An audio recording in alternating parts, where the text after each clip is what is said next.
Hello, Telesur English present a new episode of China Now, our media's production that showcases the culture, technology, and politics of the Asian giant. In this first segment, we are going to start with top picks, talking about how Israel carried out part of its targets ordnance attacks against Hezbollah by hiding explosive inside Haggard batteries brought into Lebanon, according to senior Lebanese security officials who said technology was so advanced as to be virtually undetectable. Also in China Currents talks about Egypt fly jets lost in China, how Lebanon Haggard's attacks affect iPhone sales in China, Chinese workers providing they are the best in France, and much more. Let's see. Welcome to Topics, your daily news related to China. I'm Derek. On 18th of September, a new wave of a remote exploding attack blasted in Lebanon, which was widely believed to be carried out by Israel, has killed at least 20 people and nearly 450 wounded. According to Al Jazeera, several blasts took place simultaneously, which were similar to the explosions on Tuesday, but the second round was mostly related to walkie-talkies or radios. Lebanon's state news agency said some of the explosions occurred in a brand of two-way radio, with images from the scenes showing walkie-talkies labeled with Icon and made in Japan. Icon is a Japanese manufacturer of wireless communication equipment producing amateur radios and navigation products. Its products are sold in more than 80 countries around the world, with subsidiaries in the US, Australia, Germany, and Spain. According to the company, it has also supplied electronics gear to public safety organizations and the US Department of Defense and the Marine Corps. A statement on the company's website said that the ICVA-2 handheld radio was produced from 2004 to 2024 and exported to overseas markets, including in the Middle East. The company also emphasized that its products were sold overseas only to its authorized distributors, in line with Japanese government regulations. When it comes to the device that exploded in Lebanon, Icon explained those devices were not fixed with a counterfeit prevention sticker, making it hard to confirm whether they were produced in Japan. However, the company refused to specify how it determined that radios did not have the label. Both Hezbollah and the Lebanese government accused Israel of making these attacks.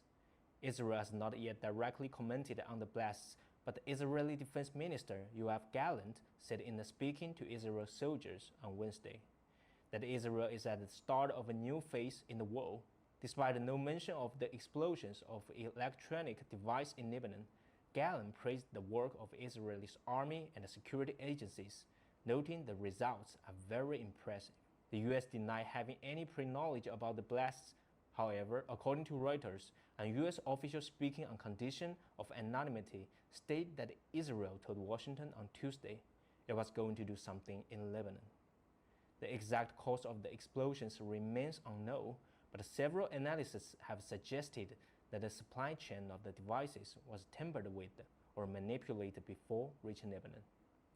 Bomb disposal specialist Chris Hunter told Al Jazeera that Israel may have gained access to the supplier. In a letter to the UN Security Council, Lebanon's mission to the United Nations reported that a preliminary investigation by Lebanese authorities found that the communication devices involved in the blasts had explosives planted in them before they arrived in Lebanon. Interestingly, in 2020, the US had led a so-called Clean Network initiative against China, which says it seeks to eliminate the long-term threat to data privacy, security, and human rights posed to the free world from the authoritarian land actors. According to the State Department's website, Israel, Japan, and the Taiwan authorities are still among US partners in this initiative. However, the latest attack makes Chinese people doubt whether a pair of dirty hands can really clean the internet. China Current is a weekly news talk show from China to the world. We cover viral news about China every week and also give you the newest updates on China's cutting-edge technologies. Let's get started.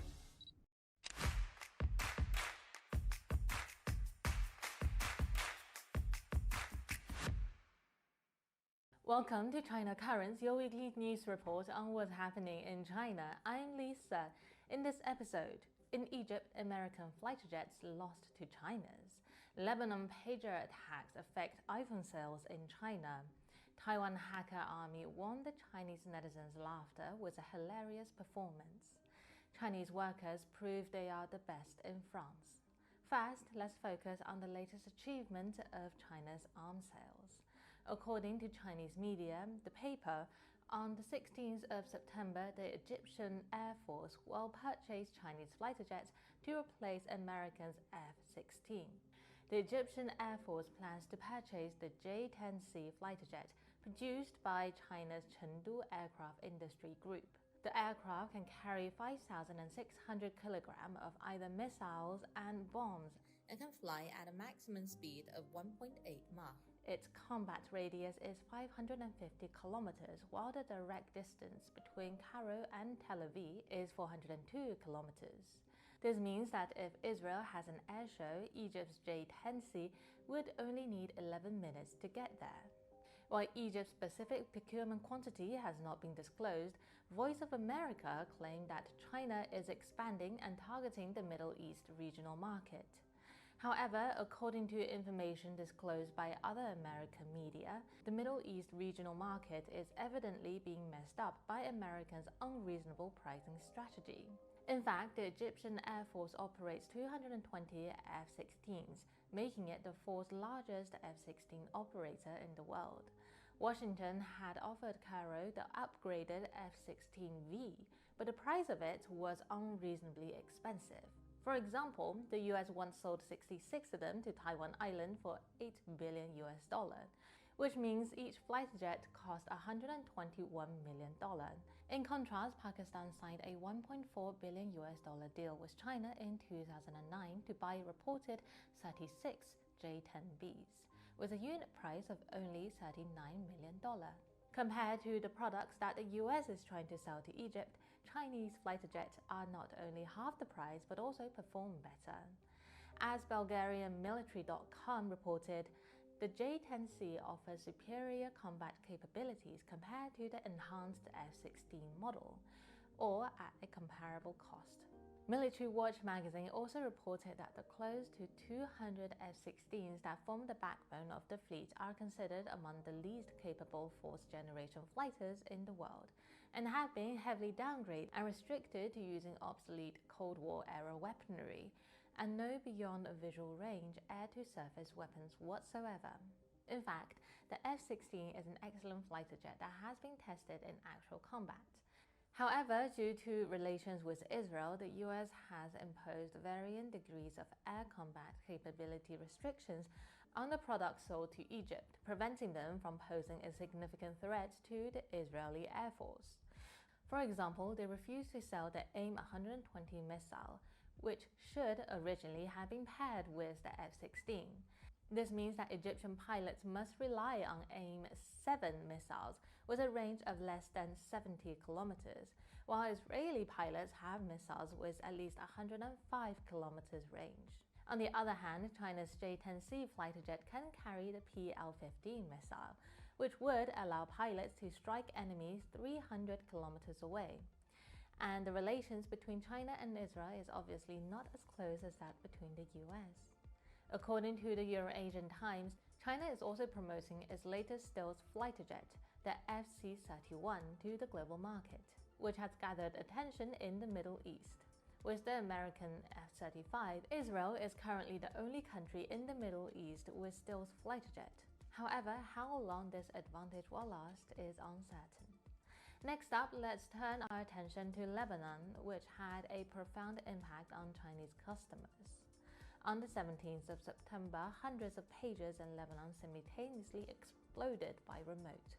12 people have been confirmed dead, including an 8-year-old girl, and 2,750 more have been injured, including the Iranian ambassador to Lebanon.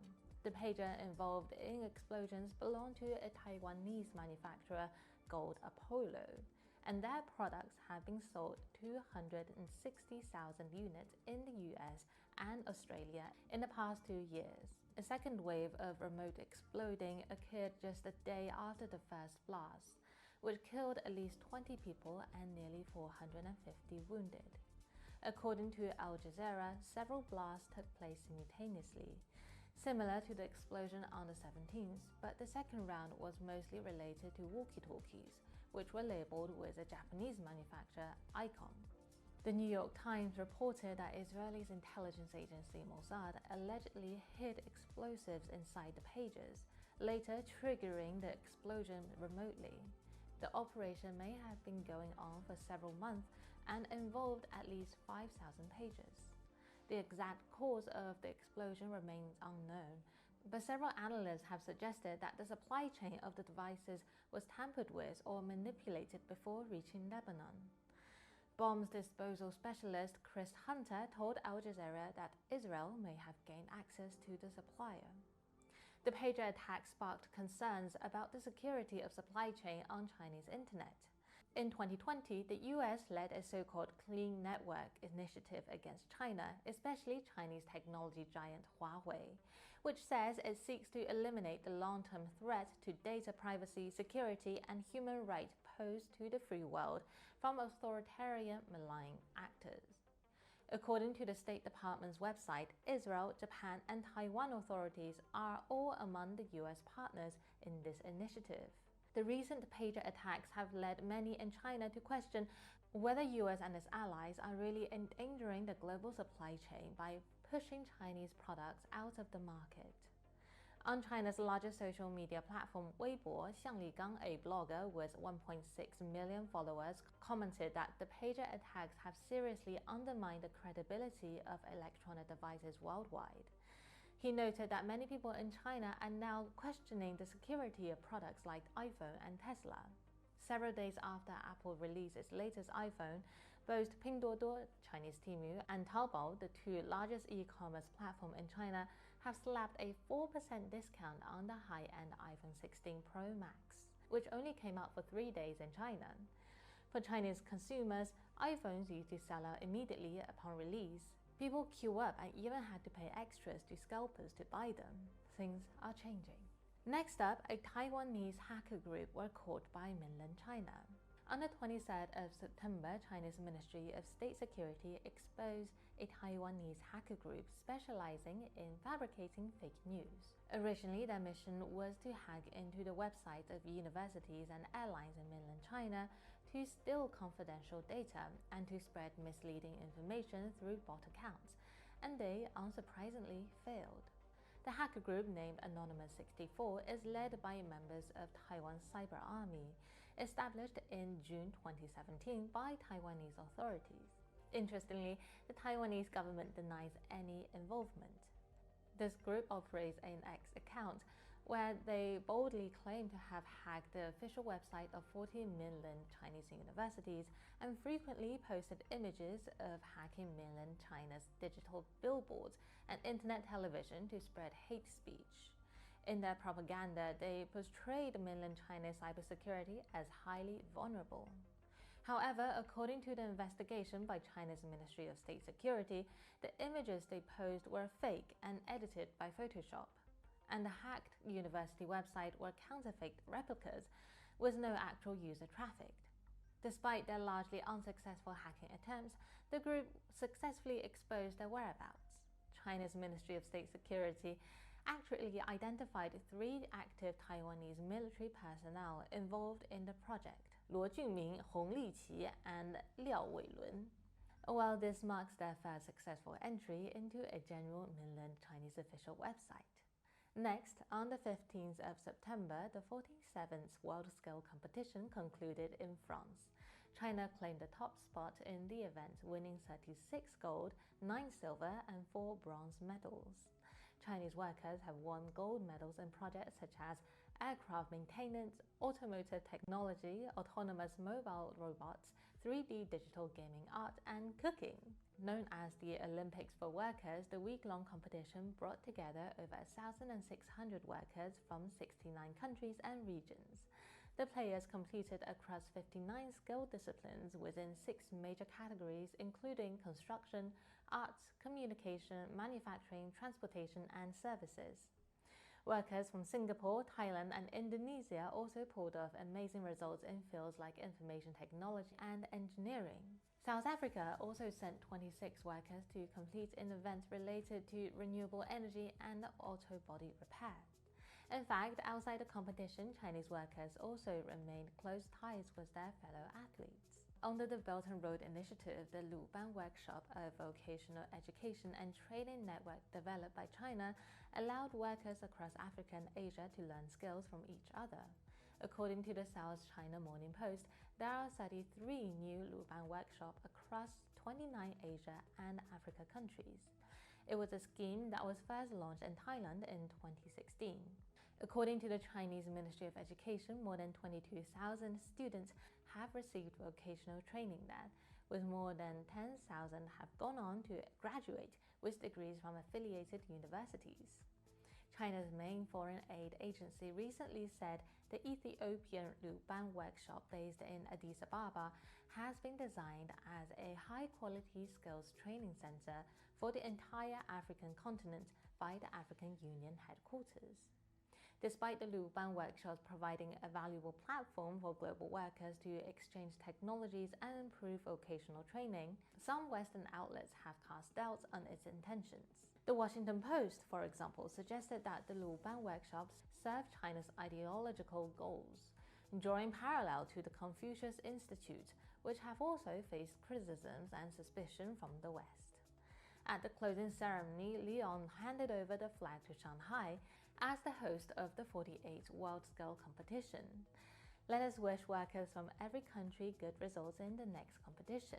And that is all for today. Thank you for watching this episode of China Currents. If you have any thoughts or comments about our show, please reach us at the email address below.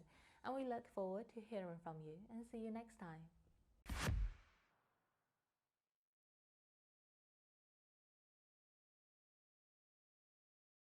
We'll go for a short break, but we'll be right back. Stay with us.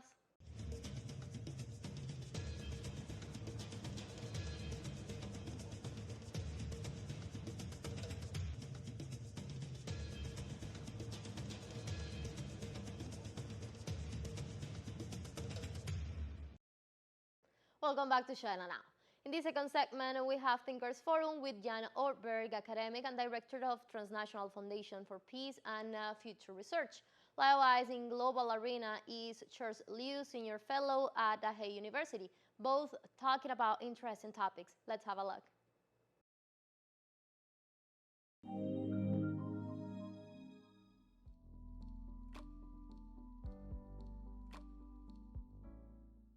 Now, if you go to 9/11, it was a lousy conflict analysis because everybody asked, how was it done and who did it? The attack, on World Trade Center and Pentagon. And the third one was meant to be the White House, but the plane crashed. They did not ask, why was it done? And so if you don't ask why, you cannot solve the problem. But that was not the intention for the US. The US wanted to exploit that victimhood, and I'm not underestimating it, but 3,000 people, less than 3,000 people were killed on 9/11/2001.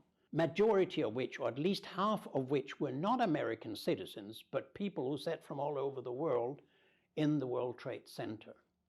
So, with due respect to every life that cost, the United States decided to exploit that situation for saying, now we're going to have a global war on terror, the GWOT, the Global War on Terror. Our war on terror begins with Al-Qaeda, but it does not end there. It will not end until every terrorist group of global reach has been found, stopped, and defeated.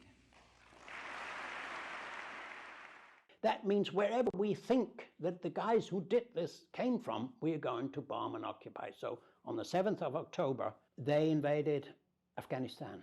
And so over the time, these 23 years, figures from Brown University and elsewhere in the US and other statistics have it that somewhere between 1 and 5 million people have lost their lives as part of the GWOT, the Global War on Terror, that the US started and still has running. So instead of asking, why did they take the financial center of the world, the military center of the world, Pentagon, and the political center of the world, namely the White House, which was telling, they didn't bomb any kind of, museum building or hospital or something. They took the three centers at that time. That should have been a message to someone. If you had read bin Laden's book, he starts out saying that the West has done enormous harm, not the least mass killing people in the East, by which he referred to Hiroshima and Nagasaki. So long story short, you overreact because you consider yourself a victim. Namely, you try to kill terrorists and say that thereby you will fight terrorism. That's not the way it works, because when you kill terrorists in the Middle East, Al-Qaeda or al-Nusra, whatever, and by the way, the West has cooperated with a lot of them, for instance, in Aleppo in Syria. I've seen it myself. When you go for killing people, you don't solve the problem. What you should do is to ask yourself, why do people become terrorists? And when you have talked with terrorists and found out what their criticism and grievances are, how they feel marginalized, and why they use violence to get attention, then you begin to have a sense of what can be done. And I think that has been a devastating development for the Western world. The fighting after 9/11 all around the world by the US has contributed to making the US a more hated and having a more negative image than it otherwise would have had. That goes together with all the wars the US has lost. There's no wars it has won since Vietnam. It has lost all the wars, morally, politically, legally. The strong country, the strong society in which is one in which your different elements of power are balanced equally much. A strong economy, strong political status, strong culture, strong social patterns, cohesion, strong legal power and legitimacy in the eyes of others. Now, if all these are sinking, but there's one you have, and that is the military power, you become a kind of drug addict, in this case, a weapons or militarism addict. And you will militarize yourself to death. Because the reason you have all this military is that you've taken the power from the economic power, the political power, the cultural power, and invested that in your military and warfare capacity. And the bottom of that, the basis that should carry this, is becoming smaller and smaller. And the West at the moment is the best at military power. It is declining in economic power, it's declining in political power, it's declining in cultural power, it's declining in trade, it's declining in global legitimacy. But one thing the Americans and NATO can say is, we're strong, we can do things. Now, they lost all the wars since Vietnam, but put that aside, there's still, we can blow you up if you don't behave like we want you to behave. That's what happens at the moment because of this militarization against Russia, which is perverse because Russia was already a dwarf before all this started. Russia had 8% of NATO's military expenditures. Excuse me, nobody with 8%, 8 horses, does not start a war against somebody who has 100 horses. So this whole thing is fantasy. It is a way to legitimate your own, or cover up your own blunder called Ukraine membership of NATO. If you ask me why NATO is spreading, it's because our leaders in the West believes that we're number one, we're second to none in the military sphere. That means you will see all problems around you as something that can be solved by weapons, by means of weapons or more weapons. That's why diplomacy has basically disappeared. That's why economic sustainability, underlying defense has disappeared. That's why you don't care anymore about whether the rest of the world finds your policy is legitimate. And that's why you fight to preserve what you think you can preserve while everything else is falling apart. It takes no intelligence to start a war. It takes a lot of knowledge and intelligence to stop a war and create peace. And that's why I say there is a connection between intellectual and moral disarmament in the West. It doesn't matter anymore. We don't do diplomacy anymore. We don't take the other into account. We don't go for common security. We don't go for disarmament anymore. We don't respect the UN Charter because it's easier not to and just send some weapons. You see, the response from the West and NATO countries has been all the time, send more weapons. What do we do at the moment? The totally intellectually indefensible position. And the presidential candidates in the US have it and built on it. We want a ceasefire while we pump in weapons and ammunition to Israel. Does that make sense? I think a child can see that that is stupid and doesn't make sense. I think there is a clear connection between militarism, armament, just hammering, when you have a problem, whereas you need intellectual rearmament and moral rearmament if you want to solve conflicts the productive and lasting, sustainable way. It cannot be done by weapons, I'm sorry. And so this kind of intelligent conflict resolution is over. It's not used anymore. When I say these things here in the West, they say, oh, that's very idealist. I don't know where it happens, but I think it had to do with the fact that the Soviet Union broke down. Warsaw Pact disappeared, and then you could do anything you liked. There was a free world for the West in 20 years where you could start any war, you could bomb here and there. There was no Soviet Union that could prevent it. There was no China that could prevent it. There was nobody else who could prevent it. Now, let me give you a personal experience that I had in the 80s. I'm that old. Our colleagues, me and my colleagues, were working for the Swedish Foreign Ministry, writing reports, doing conceptual analysis. What is deterrence in psychological, political, and moral terms and things like that. And they would get the material and they would then say, come up that and that day and we will go through your text and we have a lot of questions to you. Why? Because Sweden needed, as a non-aligned, to a certain extent neutral country, to develop its own policies and be unique, because it did not just call Brussels or Washington, what shall we do? It had to, because it had its own policy, it had to be very, very solidly based in knowledge and clear concepts. Now, that's not the Sweden today. The Sweden today is a foreign policy that is completely in the interest of the United States. As a member of NATO, it has no independent foreign policy anymore.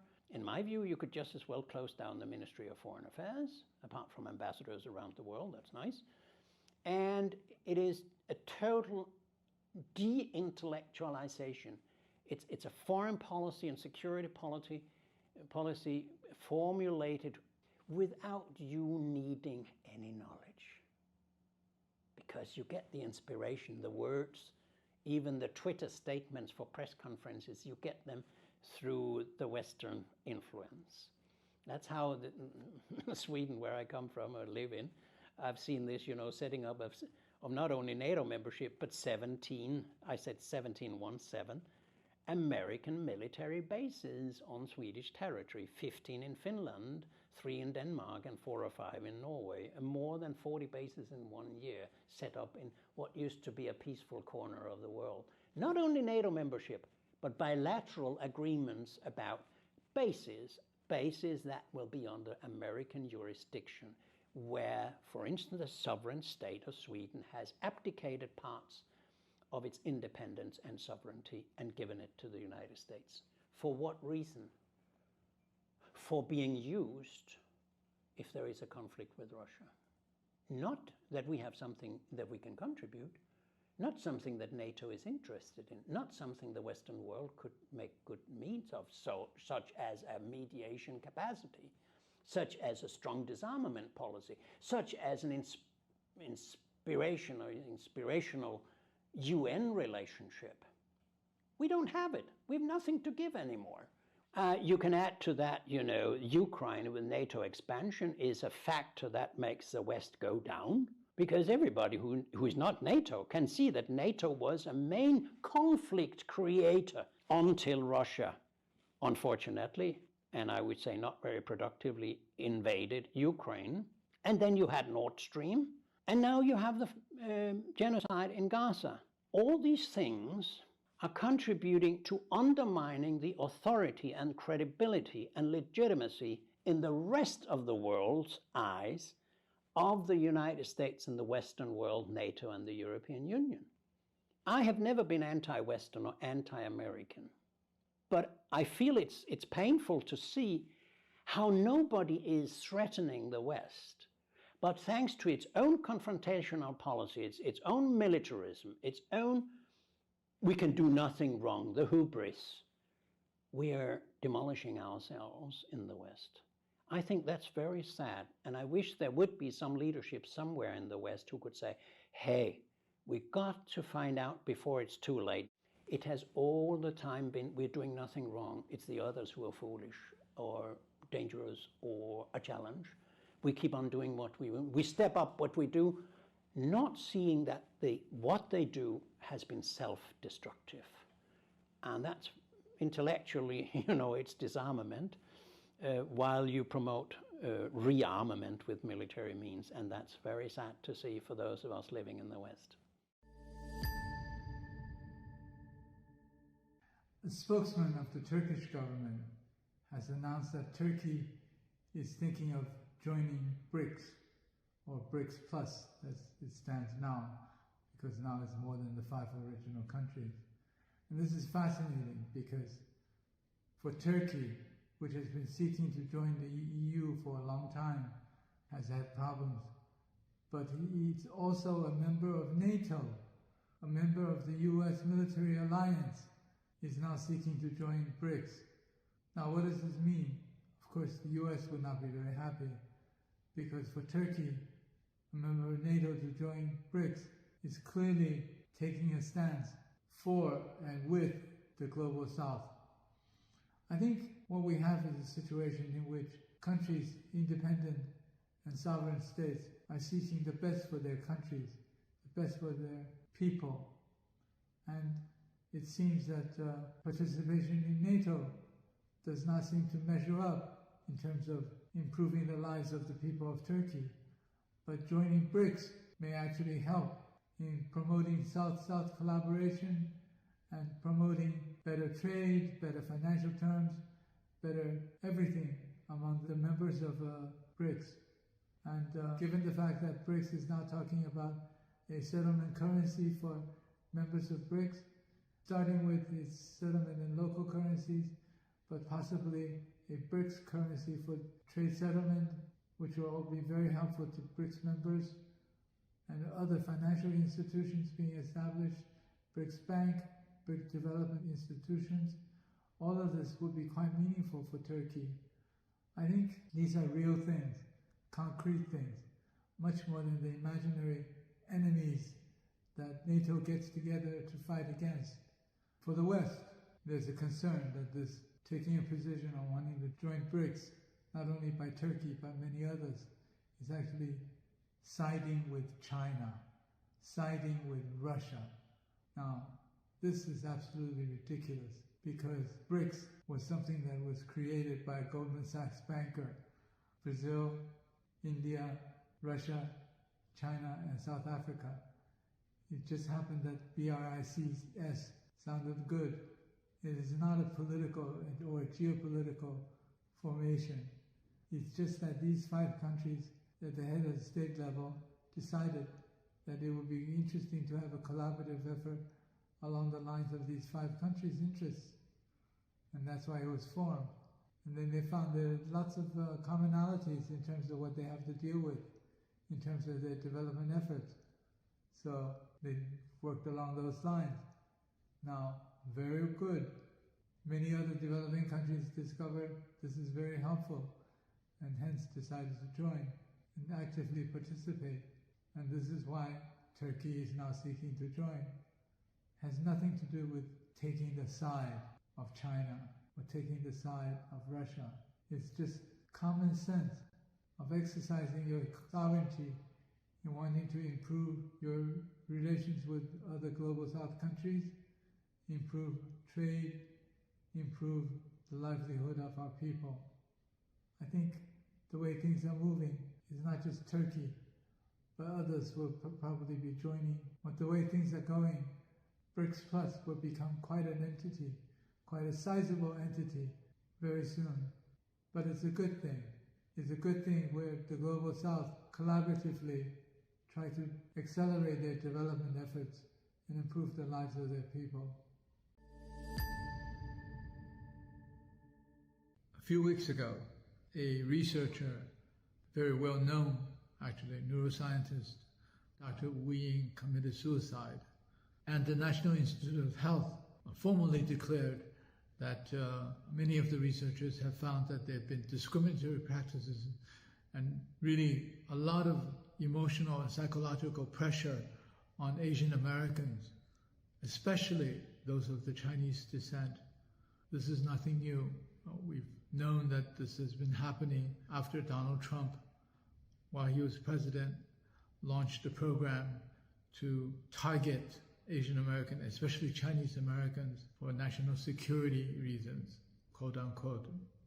And thereafter, there have been other legislation in US Congress targeting the same, and even more ridiculous, targeting the Chinese government in terms of whether or not they had influence over researchers to capture US information or science and technology secrets. Now, for someone who's been, I guess, subject to the same thing more than 50 years ago, I can actually talk quite a bit about this because I remember the days of Martin Luther King, Reverend Martin Luther King leading demonstrations for civil rights against discrimination.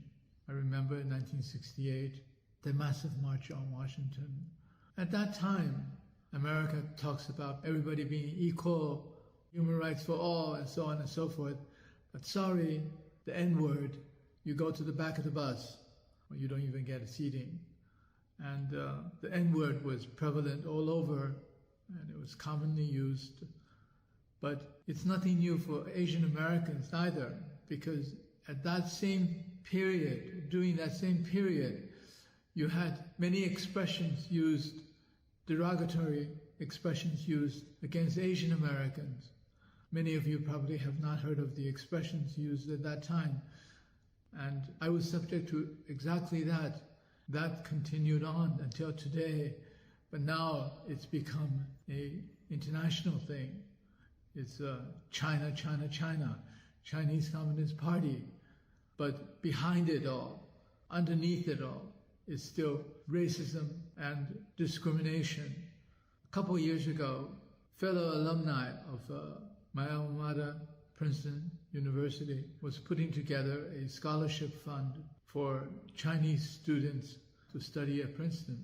And eventually, the thing was dropped because we were told, let's not say by whom, but let's say by university officials, that there is a discriminatory practice against foreign students from China, where FBI required reports on a regular basis on their activities.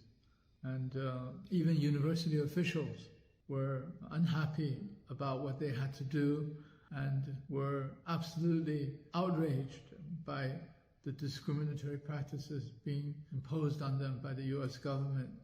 Of course, we know that this US government has now other regulations coming out that, oh, come and study in the US, pay full tuition, but don't touch the sciences. You can study the non-science subject. It's really amazing when you think about it. I think back 50 years, more than 50 years ago, when Dr. Martin Luther King and against the war in Vietnam and demonstrations against the bombings in Cambodia and so on and so forth, going back over 50 years. And now the very same, however under a different guise, is now being practiced as racial discrimination seems to be so deeply ingrained in this country of the US that all the talk about equality and the human rights and so on and so forth just seems so hypocritical. And this was another episode of China Now, a show that opens a window to the present and the future of the Asian Island. Hope you enjoy it. See you next time.